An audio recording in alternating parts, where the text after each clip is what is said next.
But in this video of the art of investing, we have understood in the last video what is investing and why investing is necessary and all. In this specific blog, we are going to understand the basics of investing, or what are the basic investment fields that is available.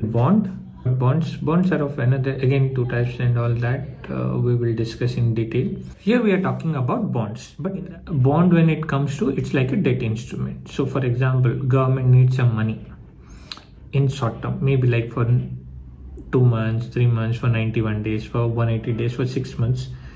Government issues bond. The RBI issues the bond to the general public, and through auction you can buy the bonds.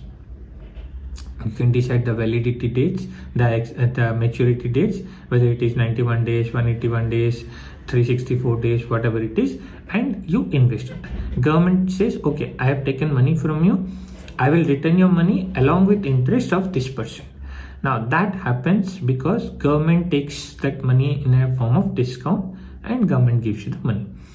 There are other way, which is called a corporate bond. What happens? A corporate need money to run the day-to-day operations. Now, if they go to the bank, they say, okay, give me, say, 10 crore loan. The bank will say, okay, show me how much assets you have, what are the accounts you have, and all that. So they will have to go through a lot of long process in order to secure that loan and all. Here what they say, okay, fine, you issue in the bond. You can keep it for 1 month, you can keep it for 1 year, you can keep it for 5 years, does not matter. The minimum amount that you should invest is 10,000. Now, anything that you want to invest more, you can invest in multiple of 10,000, which means 10, 10, 10, 10, like that way. 10 investments you can do for 1 lakh rupees.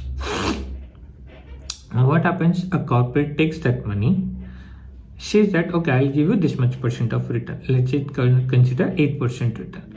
So that means now the corporate got the money to run the operations. He will run the operations, he will do the business, and he will make the money. And once he makes the money, once the money is mature, you will get the money and the return amount. That's corporate bond. Now, corporate bond can be risky, can be valid also. Risky in the case if the corporate's promoter stake is less in the company, or if he is consistently reducing the stake. That means there is something fishy. What happens if the corporation collapses? What about your money? What happens your investment? Who will return that principal? At least forget about that 8% return, but who is going to give you that principal amount? That is important. Government, it is an assurance that government will never cheat, and if that project fails also, government will still pay you back the money. So there are both sides to it. Like if you see the pros, then you have cons also. So you have to accept both sides. You cannot say I'll only see pros and I will not see cons, because you need to see how much risk you can take, how much you can bear the loss. Like for example, if you invest a stock at 100, you can say I can go max. If the stock falls to 85 also, I can still hold, but beyond 85 I don't have the capability to hold, because my risk taking ability is only that much, because again your value is losing, right? So that's the one. So far we have just seen about preference share and bonds.